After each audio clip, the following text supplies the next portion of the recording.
Halo, selamat hari Senin dan juga selamat hari buruh karena ini pas hari atau tanggal 1 Mei ya. Dan salam sehat buat kalian semua. Semoga apapun aktivitas kalian tetap dalam situasi yang aman, sehat semuanya ya. Oke, langsung aja tanpa basa-basi. Di edisi kali ini gue akan bahas dua topik dari dua liga berbeda tapi dari benua yang sama, dari Eropa. Pertama dari Serie A ya, Juventus dan Bologna. Kenapa gua angkat ini? Karena nanti ada hubungannya dengan 4 sampai 5 tim yang bersaing di papan atas, termasuk Napoli nanti yang ada di puncak klasemen. Dan juga dari Liga Inggris, the one and only ya, Seven Heaven, 7 gol tercipta di Anfield. Liverpool menang susah payah walaupun sempat unggul 3-0, tapi berhasil menundukkan Spurs yang lagi sakit ayan ya.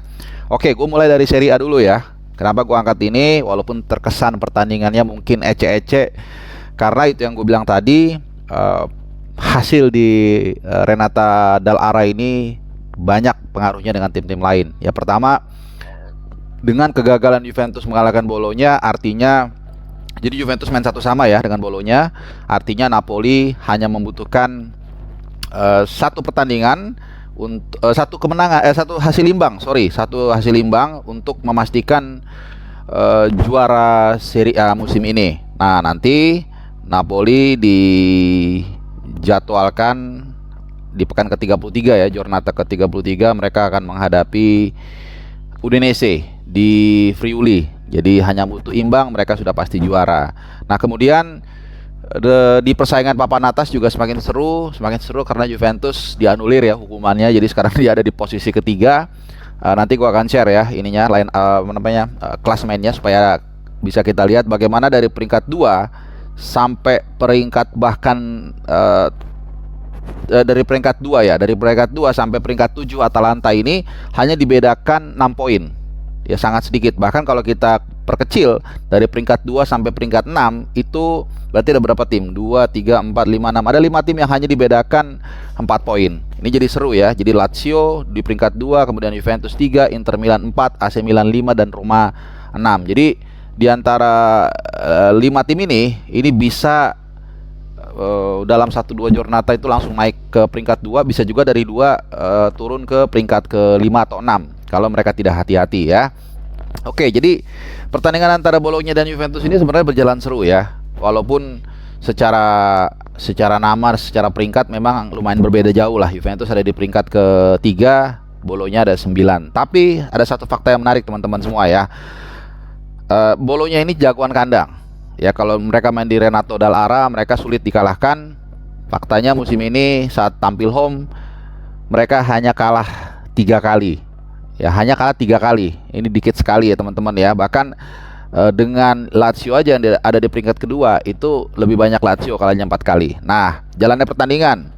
Sebenarnya kalau kita lihat dari pertandingan, dua tim ini bermain sangat terbuka. Banyak peluang yang tercipta, bukan hanya Juventus, Bologna juga banyak. Ada yang udah kosong tapi kemudian nggak sempet sliding. Gue lupa tuh yang kribo hitam itu. Kemudian juga ya ada double shot yang diselamatkan oleh Szczęsny. Tapi Juventus juga sama ya, mereka tertinggal lebih dulu melalui gol dari Orsolini dari titik putih. Ini tendangan penaltinya bagus ke kirinya Szczęsny salah nebak. Nah, kemudian sebenarnya setelah ini kemudian Juventus menggempur habis-habisan. Ada double chance ya dari Fagioli, tapi penampilan dari penjaga gawang Bologna ini juga luar biasa ya, Lukas Skorupski. Ini sama-sama penjaga gawang dari Eastern Europe. Kemudian ada peluang emas lagi menit 30 atau 31 lah dari titik putih. Ada Arkadiusz Milik, gue selalu bilangnya Arkadiusz Milik, penaltinya agak-agak penalti kijang kalau gue bilang kan, kayak Jorginho ya. Kemudian ditebak dengan baik oleh Skorupski dan juga lemah, arahnya juga nggak terlalu ujung. Nah, cuman di luar hasil 1-1 ini, Juventus lini depannya sebenarnya cukup lumayan ya kemarin. Perpaduan antara Chiesa kemudian juga Arkadiusz Milik ini sebenarnya bagus, tapi kemarin memang menurut gue kurang beruntung. Tapi kemudian kesalahan dari Arkadiusz Milik dibayar dengan tuntas di sekitar ya 1 jam permainan lah dengan gol sambaran dengan kaki kiri. Jadi ada scrimmage, bola datang ke arah dia, dihajar kencang banget, dan kiper juga kayaknya Skorupski nggak bisa ngelihat ya. Jadi sekali lagi nih hasil yang adil menurut gua kalau melihat bagaimana kekuatan dari kedua tim dan juga ketangguhan Bologna kalau tampil home. Nah sekarang kita ke Liga Inggris ya. Ada 7 gol tercipta di Anfield. Ini gol pertandingan yang sangat seru sebenarnya ya. Jadi Liverpool terus memberikan ancaman bagi MU, mungkin bagi Newcastle juga ya, yang ada di peringkat 3 dan 4. Jadi ketika tadinya dianggap kedua tim ini tidak mempunyai ketika Liverpool dianggap tidak punya kapasitas untuk mengancam, tapi dengan hasil kemarin tentunya MU tidak bisa berleha-leha juga ya. Jadi perjuangan yang berat buat MU musim ini. Mereka ketika berharap atau berpikir untuk bisa finish 4 besar dengan tenang, tapi Liverpool ternyata menggas terus ya. Jadi dengan kemenangan dari Spurs kemarin, ini adalah kemenangan 4 beruntun mereka, kemenangan keempat beruntun mereka di Liga Primer atau di Liga Inggris ya, dan mereka juga tidak terkalahkan di 6 laga terakhir. Jadi setelah 0-0 dengan Chelsea, kemudian 2-2 dengan Arsenal, nampaknya 2 pertandingan ini yang menjadi trigger buat pasukan Jurgen Klopp untuk tampil lebih maksimal. Nah setelah itu mereka mengatasi Leeds 6-1, Nottingham Forest 3-2, West Ham United 2-1, dan juga kemarin Spurs 4-3. Memang kalau kita lihat dari catatan ini belakangnya ini masih menjadi masalah. Cuman menurut gua nggak terlalu signifikan ya. Toh sekali lagi dengan agresivitas sudah kembalinya menurut gua 2 pemanah dari Liverpool, di kanan TAA dan juga di kiri Andre Robertson. Memang ini selalu menjadi 2 sisi mata uang. Ketika mereka sudah lebih pede menekan ke depan, agresivitas mereka tentunya naik ya. Tapi ya lini belakang mereka juga konsekuensinya juga lebih rapuh. Ya, tapi beberapa pertandingan kita lihat seperti misalnya TAA dan dan Robo ya sudah mulai rajin memberikan assist. Jadi ini balance. Mereka kemarin seperti yang gue yakin udah semua rata-rata nonton, sungguh lebih dulu 3-0 ya, kemudian disusul menjadi 3-3 ya. Ini mungkin menjadi catatan, dan kemudian ada super sub match winner juga, ini double ya dari Diogo Jota. Kenapa gue juga senang, karena gue di Fantasy League ada Diogo Jota ya. Tapi itu hanya trivia aja. Nah, sekarang gue akan sedikit bedah dari segi analisa teknis dan juga strategi. Apa yang membuat Liverpool ini mulai mengganas dalam let's say sebulan terakhir? Jawabannya adalah konsisten, komitmen, dan kekompakan. Kenapa gue menggunakan tiga istilah itu? Karena gue perhatikan ya, setelah mereka mulai tidak terkalahkan di 6 laga terakhir, mulai dari Chelsea tadi, kemudian Arsenal dan seterusnya, susunan pemain mereka itu jarang sekali berubah ya. Dari mulai tengah ke depan ya, dari tengah ke depan ini kita runut dalam 5 laga terakhir ya. Itu di tengah aja dulu deh, di tengah 3. Dia kan mereka pakai 4-3-3 ya, klasik ya. 3 itu hampir selalu susunannya itu Curtis Jones, Fabinho, dan juga Henderson. Hanya kemarin pertandingan lawan Spurs, mereka menggantikan Henderson dengan Elliot, dan itu pun memberikan hasil ya. Elliot menciptakan gol. Jadi kalau gue bilang ini salah satunya. Di lini tengah mereka ini tidak banyak perubahan.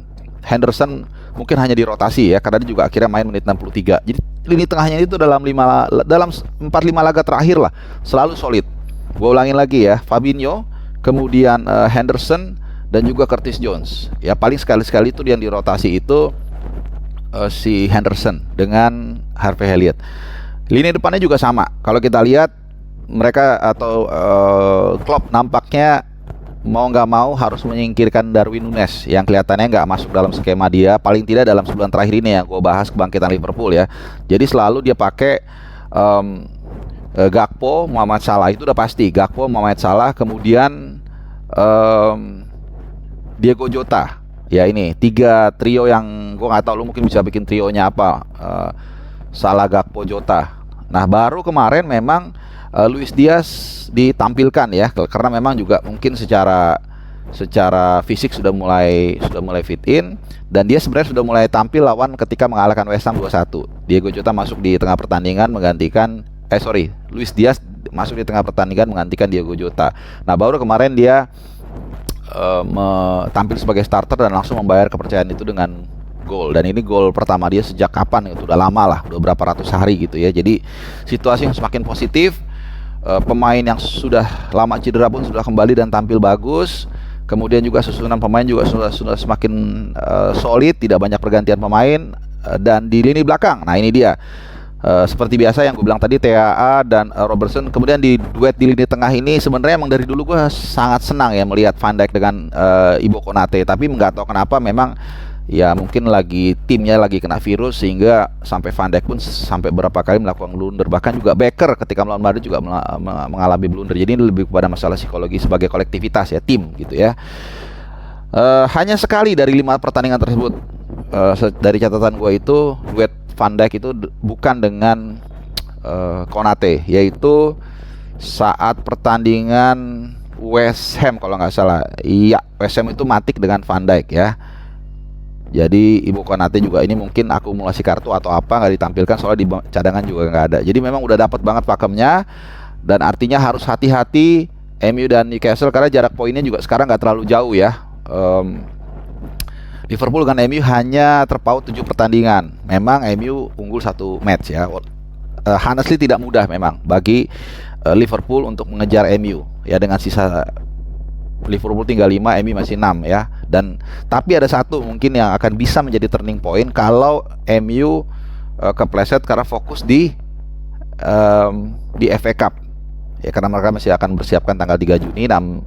Kalau kita lihat ini kan Liverpool dan kalau sementara Liverpool ini nggak ada masalah sama sekali ya, mereka hanya tinggal menjalani 5 partai sisa. Nanti mungkin akan gue share juga jadwalnya, lawan Fulham, lawan Brentford, lawan Leicester away.